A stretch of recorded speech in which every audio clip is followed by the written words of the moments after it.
Hello everyone, welcome to the Exia IAS academy.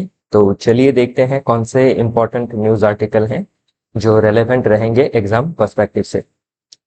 तो इसमें मैं आपको हर आर्टिकल का समरी बताऊंगा और कौन से पॉइंट से क्वेश्चन पूछा जा सकता है प्री और मेंस में, वो बताने की कोशिश करूंगा। हमारा जो भी एनालिसिस है it is based on official syllabus of civil services examination as well as जो पास्ट ईयर के क्वेश्चन पेपर है, प्री के हो मेंस के हो, उसके लिहाज से हम चीजें आपके समक्ष प्रस्तुत कर रहे हैं ताकि चीजों की जो ऑथेंटिसिटी है वो बनी रहे और ज्यादा एग्जैजुरेशन ना हो। और जितना एग्जाम में पूछा जाता है उतना ही हम आपको बताएं। ओके, तो चलिए देखते हैं पहला आर्टिकल। इसमें एडमिशन के बारे में डिटेल मेंशन किया गया है, जो कोर्स प्रोवाइड करता है एक्जिया आईएएस एकेडमी हमारी ओर से, तो उसका हाईलाइट इस पे मेंशन है। बाकी चीजों को डिटेल में जानने के लिए आप हमें कांटेक्ट कर सकते हैं 6002417488 नंबर पे। ध्यान रखिएगा, हमारा सिर्फ एक ही ऑफिशियल नंबर है जो कि इसमें मेंशन है, इसके अलावा कोई भी नंबर जो है वो हमारा नहीं है। ओके, तो पहला आर्टिकल देखते हैं। पहला आर्टिकल बात करता है about Ladakh gets new policies on quota and domicile. तो अभी पूरा मुद्दा क्या है? तो पूरा मुद्दा स्टार्ट होता है फ्रॉम 2019। ओके, तो 2019 कैसे? जब आपका जो आर्टिकल 370 था उसको एब्रोगेट किया गया, जिसके तहत क्या मिलता था, जो जम्मू एंड कश्मीर था उसको आपका स्पेशल स्टेटस दिया गया था, और जो आपका लद्दाख रीजन है ये भी जम्मू कश्मीर के अधीन ही आता था। तो जब एब्रोगेशन ऑफ आर्टिकल 370 हुआ इन 2019, उसके बाद बाइफ्रुकेट कर दिया गया, इट मींस दो हिस्सों में बांट दिया गया जम्मू एंड कश्मीर को। पहला रहा आपका Jammu and Kashmir union territory with legislature, and दूसरा रहा आपका Ladakh union territory without legislature. Okay, तो दोनों को यूनियन टेरिटरी का दर्जा दिया गया। पहले स्टेट था, एक स्टेट थी, उसके बाद यूनियन टेरिटरी बना दिया गया। एक union territory Jammu and Kashmir जिसमें स्टेट लेजिस्लेचर स्टेट लेजिस्लेचर नहीं, यूनियन टेरिटरी विथ लेजिस्लेचर है, और लद्दाख जिसका लेजिस्लेचर नहीं है। तो तब से क्या है, आपके 2019 के बाद से ही, पहला देखिए तो आप 2020 से ही जो आपके लद्दाख के पॉपुलेशन है, लद्दाख यूनियन टेरिटरी के, उन्होंने आपका ऑटोनॉमी का, ओके, सोशियो इकोनॉमिक डेवलपमेंट के लिए, आपके ग्रास रूट में डिसीजन मेकिंग के लिए, लोकल पॉपुलेशन के रिजर्वेशन के लिए बहुत सारी मांग की। उसमें एक मांग तो ये थी कि लद्दाख को स्टेटहुड दिया जाए। इसमें आप देख सकते हैं जो प्ले कार्ड है, इसमें Ladakh demand statehood, then our demand 6th schedule. Okay, जो 6th शेड्यूल कहाँ दिया गया है? नॉर्थ ईस्ट के आपके आसाम, मेघालय, मिजोरम एंड त्रिपुरा को दी गई है, जिसके तहत डिस्ट्रिक्ट काउंसिल या फिर रीजनल काउंसिल फॉर्म किया जाता है। जिसके तहत क्या होती है, जो डिस्ट्रिक्ट काउंसिल होता है या फिर रीजनल काउंसिल होता है, जैसे आसाम में है आपके कार्बी आंगलोंग में, डिमा हसाओ में, बोडोलैंड में, तो जो आपके ट्राइब है उनको ऑटोनॉमी मिलती है, पॉलिटिकल ऑटोनॉमी, इकोनॉमिक ऑटोनॉमी मिलती है, ताकि खुद का पॉलिसी डिसाइड कर सके और जो पॉपुलेशन है उनका सोशियो इकोनॉमिक डेवलपमेंट कर सके। ओके, तो वैसा ही डिमांड किया गया बाय लद्दाख। तो अभी उस 6th शेड्यूल का या फिर स्टेटहुड का डिमांड को तो इसमें अभी प्रॉमिस नहीं किया गया है, लेकिन बाकी कुछ सहूलियत दी गई है, न्यू पॉलिसीज ली गई है। दी गई मतलब अभी पॉलिसीज ली है, इन फ्यूचर ये दिया जाएगा। तो क्या दिया गया है आप देख सकते हैं, non Ladakhis should have 15 years of continuous resident in UT to be considered domicile. तो डोमिसाइल मतलब वहां का परमानेंट रेसिडेंट या फिर लोकल रेसिडेंट बनने के लिए जो नॉन लद्दाखी होंगे उनको एटलीस्ट 15 years रहना पड़ेगा। तो इससे क्या होगा कि जो जॉब दिया जाएगा, गवर्नमेंट जॉब, उसके लिए डोमिसाइल चाहिएगा। तो डोमिसाइल नहीं हुआ तो बाहर के जो लोग जाएंगे वो जॉब में अप्लाई नहीं कर सकेंगे, या फिर जो गवर्नमेंट जॉब है उनको एक्सेस नहीं कर सकेंगे। ओके, नेक्स्ट है जो जॉब रहेंगे, 80% government job likely to be reserve for ST. तो एसटी के लिए क्या है, 80% जॉब रिजर्व किया जाएगा। और जैसे कि लद्दाख के जो पॉपुलेशन है मोस्टली आपके एसटी पॉपुलेशन है, including other population too, SC, फिर आपका जनरल। ओके, ऑफिशियल लैंग्वेज क्या होगा यूनियन टेरिटरी ऑफ लद्दाख का? English, Hindi, Urdu, Bhoti and Purgi. Okay, तो ये होगा ऑफिशियल लैंग्वेजेस, ताकि क्या किया जा सके, लैंग्वेज को प्रोटेक्ट किया अगर जाता है तो उससे कल्चर प्रोटेक्ट होगा।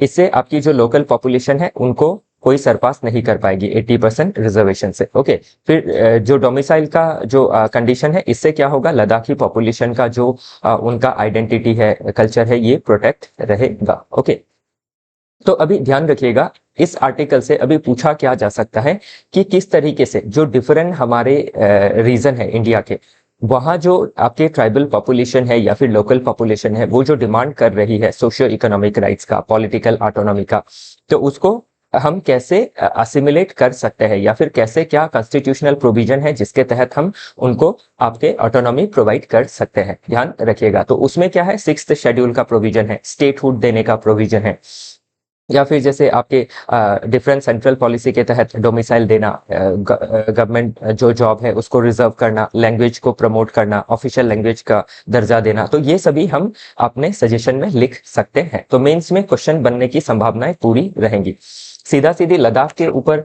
अगर नहीं भी पूछा जाता है, तो आप लद्दाख के रेफरेंस में आपको क्वेश्चन पूछा जा सकता है, और उसमें यह भी मेंशन किया जा सकता है substantiate with recent example. Okay, तब आपको लद्दाख का एग्जाम्पल मेंशन करना होगा, ध्यान रखिएगा। तो अभी मैं आपको गुजारिश करूंगा कि जो 6th शेड्यूल है उसको एक बार आप रिवाइज कर लें। ओके, आर्टिकल 244 सब क्लॉज 1 क्या है, सब क्लॉज 2 क्या है, उसको देखना थोड़ा जरूरी है। फिर 6th शेड्यूल स्टेट कौन कौन से है, और कौन कौन से इसमें ऑटोनोमस ट्राइबल काउंसिल आती है, रीजनल काउंसिल या फिर डिस्ट्रिक्ट काउंसिल। ओके, तो ये देखना जरूरी रहेगा। ओके, नेक्स्ट आपका जो डिमांड है उसमें आप देख सकते हैं फुल स्टेटहुड, जिसको अभी तक नहीं माना गया है, 6th शेड्यूल, इसको भी अभी तक नहीं माना गया है। फिर creation of public service commission, ये भी अभी नहीं माना गया है। एंड एडिशनल लोकसभा सीट, कि एक एडिशनल लोकसभा सीट और होना चाहिए, अभी सिर्फ 1 सीट है लोकसभा का लद्दाख से, तो इसको बढ़ाने की मांग की गई है। बाकी जो ये मांग है ये फुलफिल की जाएगी आने वाले समय पे, न्यू पॉलिसीज ली गई है। बाकी ये जो डिमांड है ये फुलफिल नहीं हुई है, तो इसको लेके इन फ्यूचर फिर से आपका डिमांड हो सकता है, डेमोक्रेटिक प्रोटेस्ट हो सकता है। और एक अच्छी बात यह है कि लद्दाख में जो प्रोटेस्ट हो रहा है, it is completely in a democratic manner, peaceful protest है। ओके, जो कि आपका क्या है, लीगली वैलिड है और कॉन्स्टिट्यूशनल भी है। चलिए आगे देखते हैं। बाकी ये जो डोमिसाइल के रूल है, ये सभी चीजें मैंने आपको अभी बताई है, ये थोड़ा बहुत आप इसको देख लीजिएगा। ओके, बाकी क्वेश्चन किस लिहाज से पूछा जा सकता है, tribal autonomy, cultural preservation, protection, promotion, okay, उसके लिहाज से क्वेश्चन पूछा जा सकता है, और क्या कॉन्स्टिट्यूशनल प्रोविजन है वो भी पूछे जा सकते हैं। इसमें मैं आपको फिर से गुजारिश करूंगा, आर्टिकल 350A जो लैंग्वेज के बारे में है, आर्टिकल 350B उसको भी ध्यान में रखिएगा, वो पूछी जा सकती है। ओके, नेक्स्ट आपका अभी जो जियो स्ट्रैटेजिक एंड सिक्योरिटी के डायमेंशन से अगर लद्दाख को देखें, तो एक स्ट्रैटेजिक लोकेशन है जो ट्राई जंक्शन में बसा हुआ है between Pakistan, China and India. Okay, Aksai चीन को ऑलरेडी कैप्चर कर चुका है by China in 1962 war. Okay, तो ये सभी चीजें देखनी हमें जरूरी रहेंगी।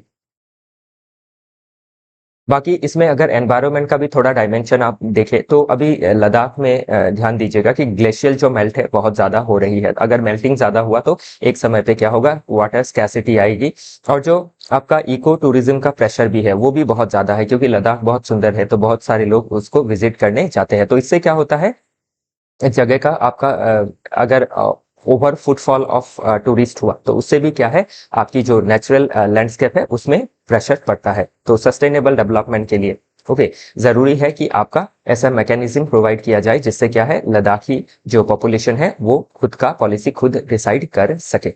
ओके, ध्यान रखिएगा। नेक्स्ट, तो अभी तक क्या किया गया है, तो डोमिसाइल प्रोटेक्शन के बारे में, जॉब कोटा के बारे में ये प्रोटेक्शन दी गई है। क्या नहीं किया गया है वो तो अभी हमने देखा। ओके, कि लेजिस्लेटिव बॉडी का अभी तक कोई आपका इसमें इनिशिएटिव नहीं लिया गया है, पार्लियामेंट्री कंसिस्टेंसी बढ़ाने का भी कोई पॉलिसी में जिक्र नहीं है। तो इनको लेके फर्दर क्या है, डेमोक्रेटिक प्रोटेस्ट बन सकता है। बाकी इसमें स्टेटस देख सकते हैं प्री 1947 में क्या था। तो जो जम्मू कश्मीर में राजा हरि सिंह के, तो राजा हरि सिंह के तहत ही आता था लद्दाख। ओके, उसके बाद आपका क्या हुआ, इंडिपेंडेंस हुआ। इंडिपेंडेंस के बाद आपका जम्मू एंड कश्मीर को स्पेशल स्टेटस दिया गया, फिर 2019 में रिवोक किया गया, यूनियन टेरिटरी बना दिया गया 2। ओके, देन 2020 से 25 के बीच क्या हुआ, आपकी डेमोक्रेटिक प्रोटेस्ट हुई डिमांडिंग 6th शेड्यूल या फिर स्टेटहुड को लेके। ओके, तो उसमें से जॉब रिजर्वेशन भी था। तो ये सभी चीजें फुलफिल, आधा अभी फुलफिल हुआ है, जैसे जॉब रिजर्वेशन हो, डोमिसाइल हो, ओके। बाकी जो फुलफिल नहीं हुई है वो हमने ऑलरेडी देखा है, ओके।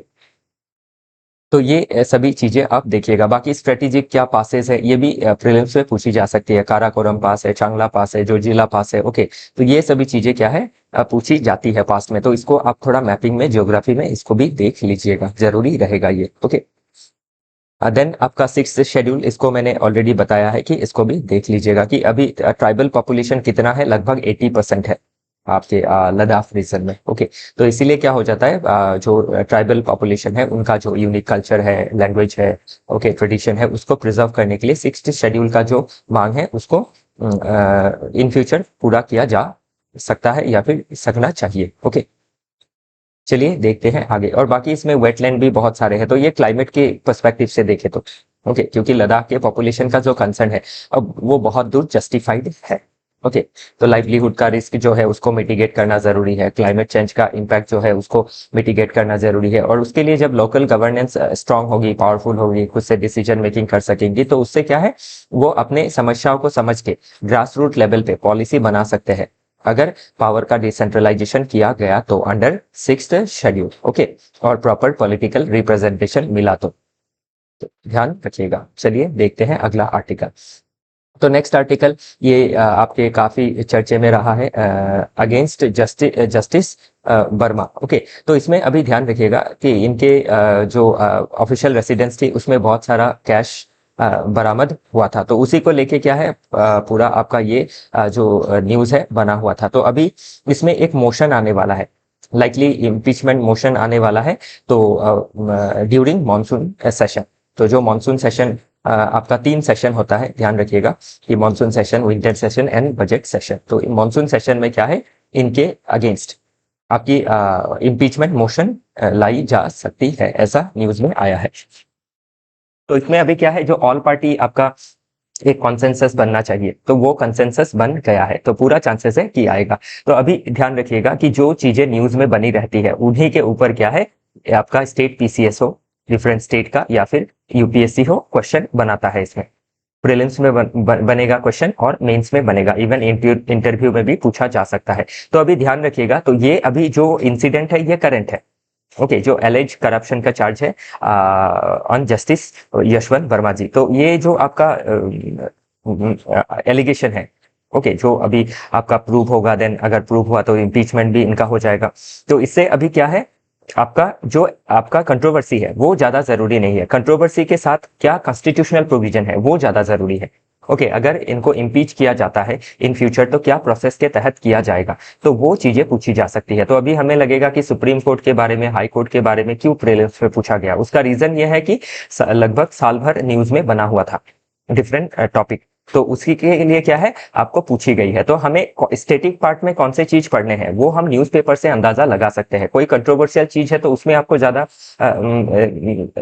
घुसना नहीं है अंदर, या फिर दिमाग नहीं लगाना है। आपको अगर सोचना है तो क्या सोचना है कि जो कंट्रोवर्सी है उसके रिगार्डिंग कॉन्स्टिट्यूशन में क्या प्रोविजन है, तो वो पूछा जा सकता है कंट्रोवर्सी को एक्सक्लूड करके, ओके।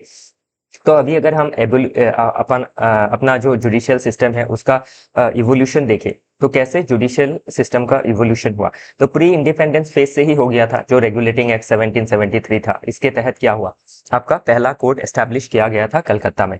उसके बाद 1861 में क्या हुआ, आपके इंडियन हाई कोर्ट्स एक्ट के तहत 3 हाई कोर्ट को सेटअप किया गया, कलकत्ता हाई कोर्ट, देन आपका Bombay high court and Madras high court को सेटअप किया गया था। तो ये प्रीलिम्स में अभी पूछी जा सकती है, ओके। फिर आपके जो मैक्यूले कमिटी थी उसने क्या किया था, आपका लॉ बनाने में मदद की थी, जो आपका आईपीसी है, ओके, 1860s का। तो वो कब आया था, Macaulay minute, sorry not Macaulay minute, Macaulay minute education के साथ था 1835। तो 1860s में जो सेम मैक्यूले जो कमेटी थी उन्होंने लॉ भी प्रोवाइड किया, और उसी के बाद आईपीसी आया देश में, आईपीसी, उसके बाद सीआरपीसी, उसके बाद एविडेंस एक्ट, ये सब आप देख सकते हैं, ओके। पोस्ट इंडिपेंडेंस में आप देखें तो 1950 से 1973 में क्या आया कि judiciary as guardian of Indian constitution, और उसके लिए इंपॉर्टेंट केस कौन सा है, केशवानंद भारती केस 1973, जिसको बेसिक डॉक्ट्राइन या फिर बेसिक जजमेंट भी कहा जाता है, ओके, जो बेसिक स्ट्रक्चर जजमेंट।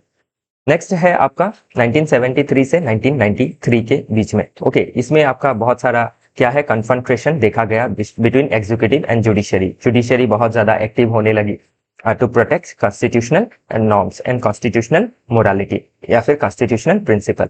ओके, 1993 के बाद से देखें तो सेकंड जजेस केस आया 1993 में, जिसमें आपका क्या किया गया, कॉलेजियम सिस्टम को डेवलप किया गया, जिसके तहत क्या किया जाता है कि सुप्रीम कोर्ट जो है उनका जो कॉलेजियम रहता है वो आपके जो सुप्रीम कोर्ट के जज हो या फिर हाई कोर्ट के जज के अपॉइंटमेंट के लिए नाम सजेस्ट करती है, किसको, प्रेसिडेंट को। ओके, ध्यान रखिएगा, उसके बाद ही क्या होता है, अपॉइंटमेंट होता है। तो ये कॉलेजियम सिस्टम जो है ये भी बहुत ज्यादा आपके क्या था, क्रिटिसिज्म में था। तो इसीलिए गवर्नमेंट ने क्या किया था, एनजेएससी लाया था, नेशनल जुडिशियल अपॉइंटमेंट कमिटी।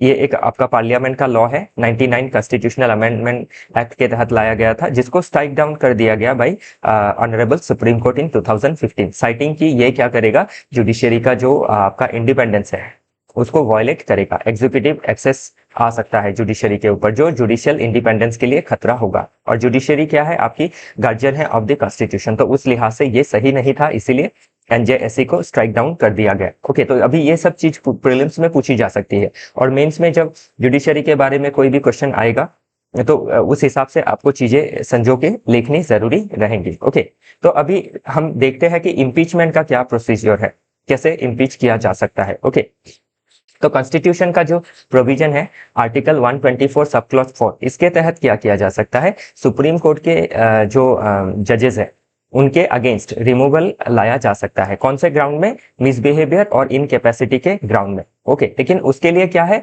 आपका एक मोशन पास होना पड़ेगा by 2/3 majority in both houses, that is Lok Sabha and Rajya Sabha. और इसी के साथ क्या है, एक जजेस इंक्वायरी एक्ट है 1968 का, ध्यान रखिएगा, ये रेगुलेट करता है इम्पीचमेंट प्रोसेस को। तो इसके लिए क्या है, आपके जो इम्पीचमेंट प्रोसेस चालू होगा तो उसके लिए एक इंक्वायरी कमेटी भी बैठेगी। उस इंक्वायरी कमेटी में आपके एससी जजेस, chief justice of high court and eminent jurist रहेंगे, जो क्या करेंगे, आपके पूरे जो मामला है उसको इंक्वायरी करेंगे।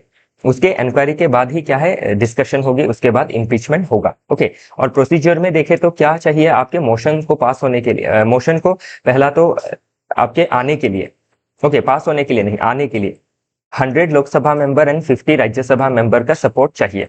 फिर स्पीकर और चेयरमैन को ये एडमिट करना होगा। Then if admitted 3 member inquiry committee एक फॉर्म किया जाएगा, और अगर गिल्टी फाउंड होते हैं तो 2/3 मेजोरिटी से, ओके, प्रेजेंट एंड वोटिंग से क्या किया जाएगा, आपका उनको रिमूव किया जा सकेगा। और ध्यान रखिएगा, आज तक किसी भी जस्टिस साहब को रिमूव नहीं किया जा सका है। ओके, या तो प्रोसेस चालू था, कंप्लीट होने से पहले ही रिजाइन कर दिया गया, ऐसा आपको देखने को मिलेगा। ओके, तो अभी क्या है, प्रीलिम्स के लिहाज से ये इंपॉर्टेंट है। और ध्यान रखिएगा, हाई कोर्ट के लिए 124 नहीं 218 आर्टिकल है। ओके, 218, इसको थोड़ा ठीक कर लीजिएगा। तो ये आर्टिकल अभी क्या है, प्रीलिम्स में पूछी जा सकती है, और मेंस में जब प्रोसीजर पूछा जाएगा कि कैसे रिमूवल किया जा सकता है जज साहब का, तो उसका प्रोसीजर आपको ये सभी चीजें बतानी जरूरी रहेंगी, ध्यान रखिएगा। ओके, तो अभी अगर लैंडमार्क केसेस देखे या फिर हिस्टोरिकल एग्जाम्पल या फिर प्रेसिडेंट्स देखे, तो इसमें हमें पता लगता है कि पहला जो आपका फर्स्ट जज against whom impeachment motion was moved was V Ramaswami. ये वी रामास्वामी जी ये आपके सुप्रीम कोर्ट के जस्टिस थे। ओके, तो ध्यान रखिएगा, इसमें क्या हुआ, लोकसभा में आपका जो कांग्रेस रूलिंग पार्टी थी उन्होंने एब्सटेन किया था, मतलब वोट नहीं किया, तो उससे क्या हुआ, ये पास नहीं हो पाया। ओके, तो इसमें पॉलिटिसाइजेशन भी देखा जाता है, तो पॉलिटिसाइजेशन के ऊपर भी क्वेश्चन पूछा जा सकता है कि कैसे जुडिशरी में पॉलिटिसाइजेशन का कोई इंसिडेंट देखा गया है क्या, रिसेंट एग्जाम्पल आपको या फिर पास्ट एग्जाम्पल आपको कोट करने पड़ सकते हैं। ओके, तो इसमें ये वाला केस आप कोट कीजिएगा 1993 का। फिर सौमित्र सेन वेस्ट बंगाल के जो हाई कोर्ट है उसके जज थे, तो राज्यसभा में मोशन पास हो गया था, लोकसभा में पास होने से पहले ही जो जज साहब थे उन्होंने रिजाइन कर दिया था। फिर पीडी दिना करना थे, उन्होंने ये आपके जस्टिस साहब जो थे सिक्किम के थे, सिक्किम हाई कोर्ट के, तो इन्होंने भी पूरा प्रोसीजर होने से पहले ही रिजाइन कर दिया। तो आज तक क्या है, फुल्ली किसी को इम्पीच नहीं किया गया है, ध्यान रखिएगा। तो ये सभी चीजें प्रीलिम्स में, मेंस में पूछी जा सकती है। बाकी जो चीजें हैं आप एक बार पढ़िएगा, आपको चीजें समझ में आएंगी। और इसी के साथ ध्यान रखिएगा कि मेंस का 2 क्वेश्चन इसमें बना के दिया गया है। ओके, हाँ, 2 नहीं 3 क्वेश्चन है, तो इनको भी थोड़ा प्रैक्टिस कीजिएगा, इससे आप मेंस में ऐसे क्वेश्चन एक्सपेक्ट कर सकते हैं और ये सभी चीजें आपको उसमें इंक्लूड करना होगा। तो इसमें मैंने एक आपको आइडिया दे दिया कि कैसे चीजें आपको लिखनी होंगी। तो discuss the challenges to judicial accountability in India. तो क्या चैलेंज है जुडिशियल अकाउंटेबिलिटी को लेके? ओके, तो अकाउंटेबिलिटी, ट्रांसपेरेंसी, इंटीग्रिटी, प्रोबिटी, ये हम एथिक्स में पढ़ते हैं। तो इनका ये जो वर्ड है इनका भी इस्तेमाल आपको करना पड़ेगा। ओके, कि कैसे जो ओपेक्स सिस्टम है कैसे उसको ठीक किया जा सकता है, कोई परफॉर्मेंस का मैट्रिक नहीं है कैसे उसको सेट किया जा सकता है। तो ये सभी चीजें आपको देखनी जरूरी रहेंगी। ओके, चलिए देखते हैं अगला article. A strategy fuelled by vision powered by energy. तो अभी क्या हमारा विजन है? टू बिकम विकसित भारत बाय 2047। तो अभी हमारा विजन, ध्यान रखिएगा, हमने एक विजन लिया, आपने सोचा, एम रखा, ऑब्जेक्टिव रखा, लेकिन उसको फ्यूल करने के लिए क्या है, हमें उसमें वर्क करना पड़ता है। तो जो भारत का आपका विजन है 2047 तक, to become a developed nation with $30 trillion of economy, तो उसके लिए हमें एनर्जी में क्या होना पड़ेगा, सेल्फ सफिशिएंट होना पड़ेगा। तो अभी इसमें मैं एनर्जी के बारे में कहूँ तो आपका पेट्रोलियम हो, ओके, या फिर डीजल हो, या फिर आपके नेचुरल गैस हो, एलपीजी हो, ओके, फिर आपके इलेक्ट्रिसिटी हो, तो इनमें हमें क्या करना होगा, आपका सेल्फ सफिशिएंट होना होगा। मतलब सोवरेनिटी अचीव करनी होगी एनर्जी में, हमें किसी अलग देश के ऊपर डिपेंड नहीं रहना होगा। अगर डिपेंड रहते हैं तो उससे क्या होता है, हमारा जो डोमेस्टिक पॉलिसी है, फॉरेन पॉलिसी है, वो कंप्रोमाइज होता है, हम अपना स्ट्रैटेजिक ऑटोनॉमी बनाए रखने में दिक्कत में आते हैं। तो इसीलिए हमें अगर विकसित भारत बनना है बाय 2047, तो हमें एनर्जी के सेक्टर में सेल्फ रिलायंट बनना होगा। ओके, इलेक्ट्रिसिटी में हो या फिर पेट्रोलियम में हो, जो क्या है आपकी इंडस्ट्री के लिए, ओके, और आपके डोमेस्टिक पर्पस के लिए बहुत ज्यादा जरूरी रहेगा। ओके, तो उसके लिए अभी क्या है, ये आर्टिकल बात करता है कि कैसे हम एनर्जी सिक्योरिटी प्राप्त कर सकते हैं। तो अभी अगर आप इलेक्ट्रिसिटी में देखें तो हम हाइड्रो पावर प्रोजेक्ट्स लगा रहे हैं, सोलर पावर प्रोजेक्ट्स लगा रहे हैं, विंड मिल बैठा रहे हैं, देन आपके स्मॉल मॉड्यूलर रिएक्टर को डेवलप करने की कोशिश कर रहे हैं। ओके, तो ये एग्जाम्पल हो जाएंगे आपके किसमें, इलेक्ट्रिसिटी में।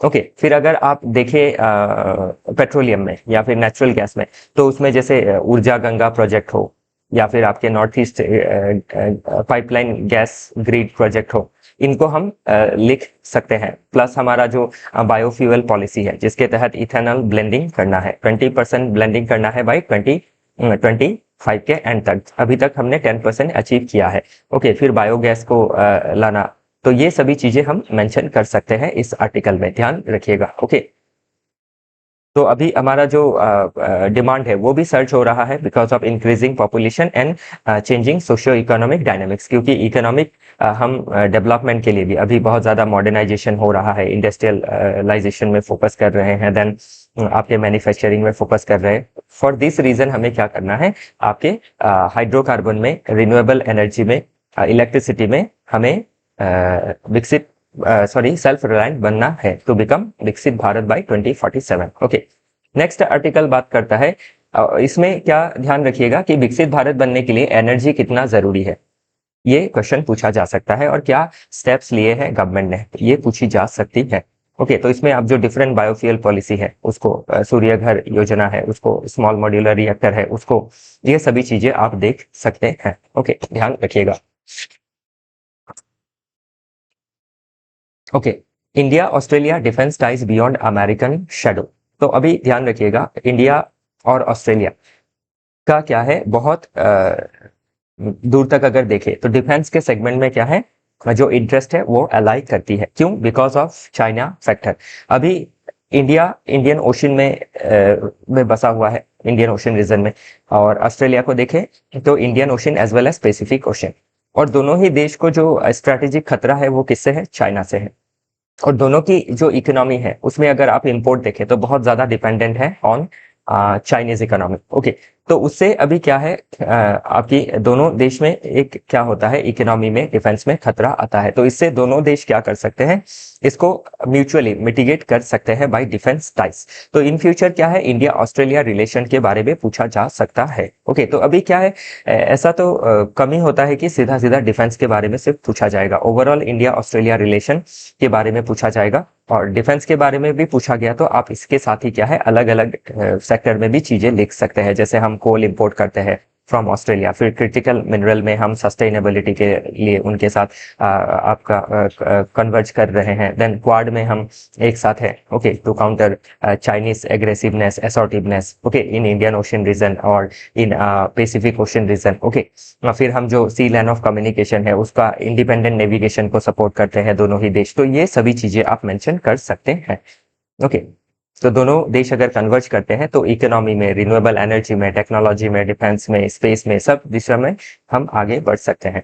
नेक्स्ट आर्टिकल, मुझे नहीं लगता है कि एग्जाम के पर्सपेक्टिव से ये इसमें जो चीजें मेंशन की गई है वो बहुत ज्यादा इंपॉर्टेंट रहेंगी। बाकी सिविल सर्विसेज के रिफॉर्म का एक आपका पार्ट मेंशन किया हुआ है जीएस पेपर 2 में, पॉलिटी में, तो उसके लिहाज से, गवर्नेंस के लिहाज से ये पूछा जा सकता है, okay. Does the civil services examination need reform? क्या सिविल सर्विसेज एग्जामिनेशन में रिफॉर्म की नीड है? तो अगर आज के समय पे आप देखें तो रिफॉर्म की नीड है। नीड का पहला कारण ही आप देख सकते हैं कि जो आपका सी सेट पेपर है, ओके, तो ये करंट इशू क्या है, इंजीनियरिंग साइंस बैकग्राउंड के स्टूडेंट को ही फेवर करता है, ओके, जो आपके ह्यूमैनिटीज के बैकग्राउंड के हैं, जिनके पास क्या है, आपका एडमिनिस्ट्रेशन चलाने का पूरा एप्टीट्यूड है, लेकिन एक सी सेट पेपर की वजह से क्या है, छूट जाते हैं। और इसी के साथ सी सेट पेपर में क्या है, डिफरेंट जो वर्नाकुलर लैंग्वेज है उसको प्रेफरेंस नहीं दी जाती है। तो इसीलिए क्या होता है, जो आपके शहर में रहते हैं या फिर जो आपके साइंस के बैकग्राउंड से है, ओके, या फिर आपके इंग्लिश मीडियम से है, उन्हीं को क्या है, सहूलियत मिलता है। तो इससे क्या है, जो एक डेमोक्रेटिक पार्टिसिपेशन होता है एग्जाम में, वो आपका कहीं ना कहीं लैक हो जाता है। तो इसीलिए सी सेट पेपर को आपका रिकंसिडर करना जरूरी है कि 9-10 के लेवल में ही मैथ्स को पूछा जाना चाहिए। इंजीनियरिंग लेवल में पूछा जाने से क्या होता है, आपके ह्यूमैनिटीज के बैकग्राउंड के बच्चे पीछे छूट जाते हैं।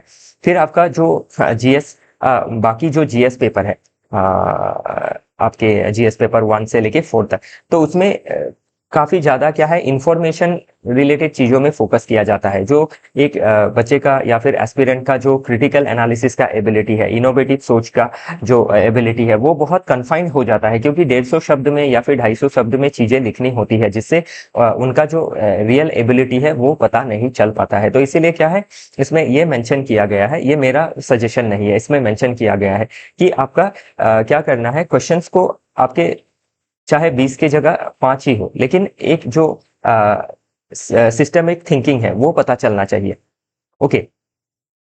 तो वो चीजें ज्यादा जरूरी रहेंगी, ओके। और जो आपके ऑप्शनल्स है उसके वजह से क्या होता है, ऑप्शनल पेपर की वजह से आपका बहुत ज्यादा वैरायटी आ जाता है मार्क्स में। तो उसके लिए क्या है, ऑप्शनल को हटा के हम एडमिनिस्ट्रेटिव फिट होने के लिए, ओके, जैसे पब्लिक एडमिनिस्ट्रेशन जैसे सब्जेक्ट को आपका मैंडेटरी कर देना चाहिए, क्योंकि एडमिनिस्ट्रेशन चलाने के लिए एडमिनिस्ट्रेशन रिलेटेड जो चीजें हैं उसका जो एप्टीट्यूड है, उसका जो मैच्योरिटी है, वो होना ज्यादा जरूरी है, other than academic excellence, okay. तो अभी क्या है, आप एकेडमिक एक्सीलेंस में ज्यादा ध्यान दिया जाता है, तो ये कुछ आपकी लैगिंग इसमें बताई गई है, तो इसको आपका रिफॉर्म करना जरूरी है, ओके। बाकी चीजें थोड़ा बहुत आप पढ़ लीजिएगा। चलिए देखते हैं अगला आर्टिकल। अगला आर्टिकल बात करता है the centre for the state.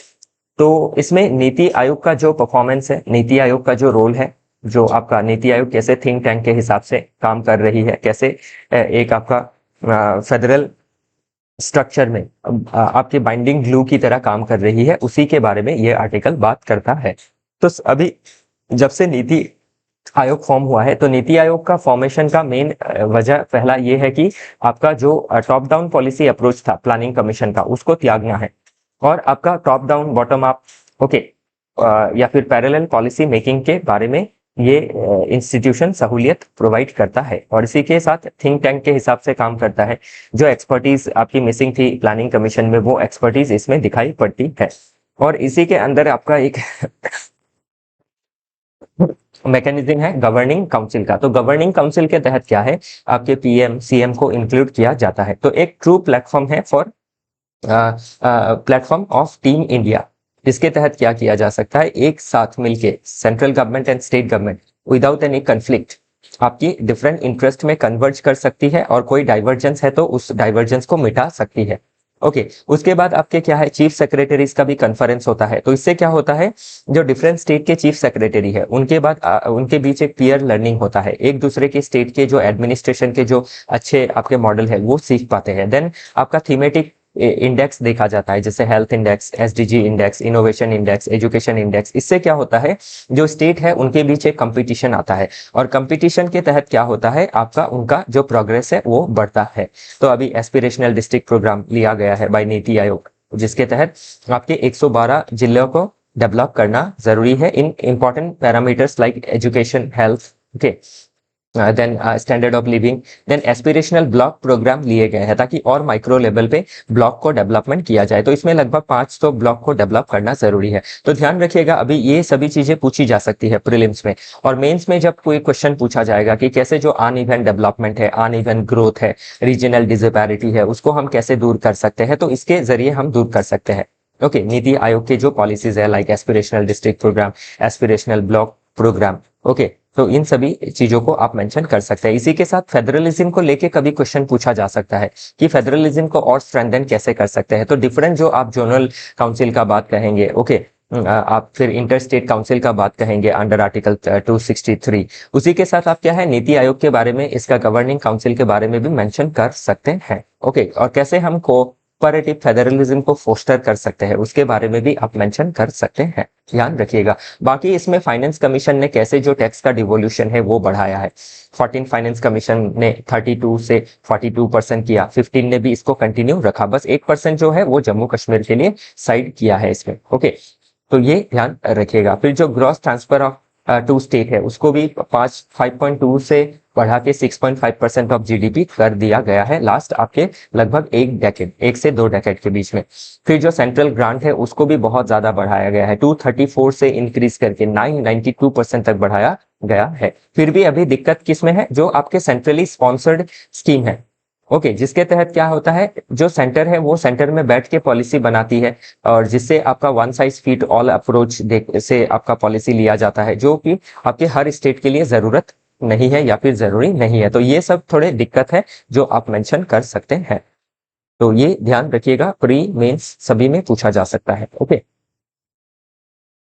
Next मैं आपको क्या बता सकता हूँ इसमें, आर्टिकल 1 क्या कहता है, 7 शेड्यूल क्या कहता है, डिवीजन ऑफ पावर प्रिंसिपल को दर्शाता है, उसको देखिएगा। फिर आर्टिकल 280 के तहत फाइनेंस कमीशन फॉर्म किया जाता है। ओके, फिर स्टेट रीऑर्गेनाइजेशन एक्ट 1956 के तहत जोनल काउंसिल फॉर्म की जाती है, कितने जोनल काउंसिल है, ओके, वो सभी चीजें थोड़ा बहुत ध्यान रखिएगा। ओके, इसी के साथ आज का जो डिस्कशन है यही समाप्त होता है। कल फिर मिलेंगे डिफरेंट आर्टिकल के साथ, जिसमें मैं आपको हर आर्टिकल को ब्रीफ में उसका समरी समझाने की कोशिश करूंगा, आपको एक लाइन बताने की कोशिश करूंगा कि कौन सी चीजें आपको ज्यादा पढ़नी जरूरी रहेंगी from pre and mains perspective. Okay, तो इसी के साथ आज का डिस्कशन समाप्त होता है। आई होप आपको चीजें समझ में आई। अगर कोई चीजें समझ में नहीं आई और आपके मन में डाउट है तो आप हमें इस नंबर पे कांटेक्ट कर सकते हैं और कमेंट सेक्शन में कमेंट कर सकते हैं। Okay, thank you.